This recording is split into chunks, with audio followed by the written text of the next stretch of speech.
Damon here with NLP Gym. Another lovely day in San Diego here at Trance Camp with Steve Gilligan. Second to last day, and I'm a little sleep deprived, and I've been in and out of trance almost for a week now every single day, so have some really interesting experiences. More NLP techniques.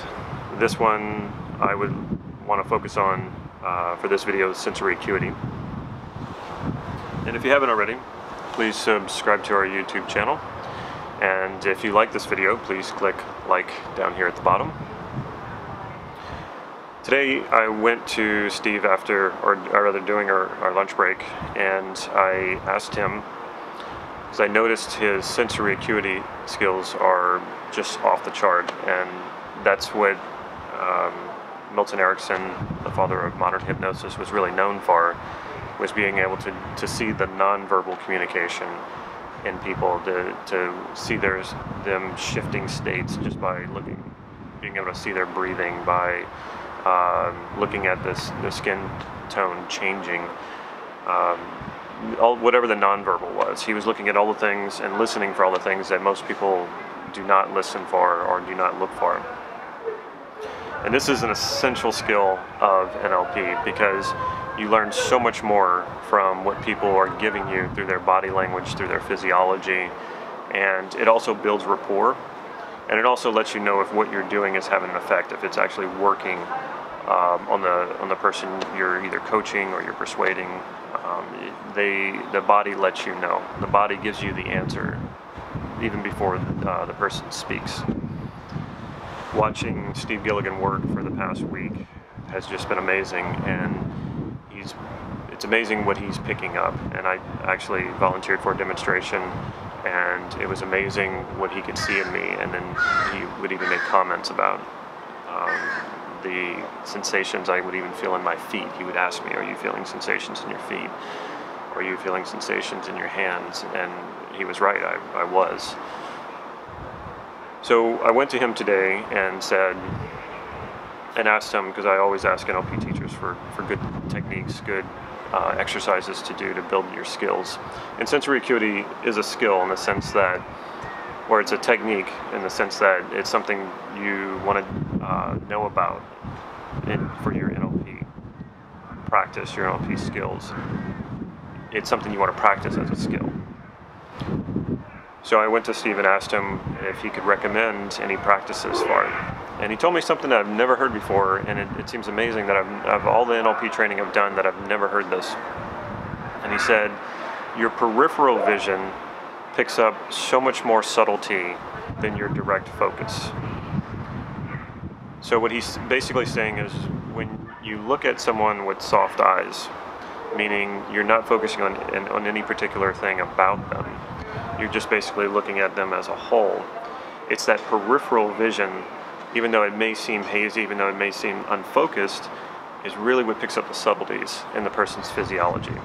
So I'm not sure if on camera you can see this in my eyes, but right now I'm focusing directly into the lens. I'm looking right at the camera and really focusing at the smallest point inside the lens. And this should give my eyes a certain shape, a certain look to it. And then I can make them go soft. And even just doing so kind of puts me, I feel it kind of setting me up to go into a trance. So right now I just have a very soft focus, and I can see everything around the camera, and there's no real focal point.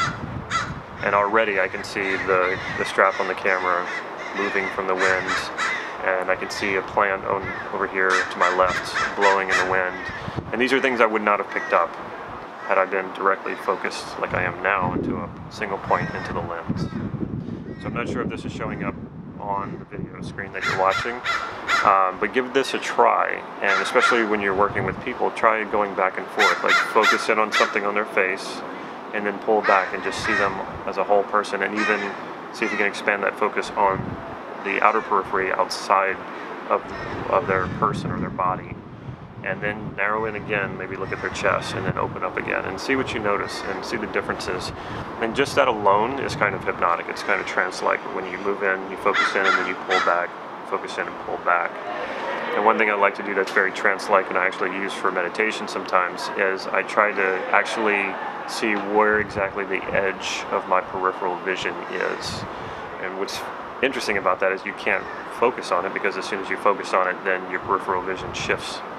So just with soft eyes, see if you can locate where your peripheral vision ends. It's very hypnotic, and it's a very good practice to develop your sensory acuity, because in looking at someone with those soft eyes, you're going to pick up the most subtle details, the most subtle shifts.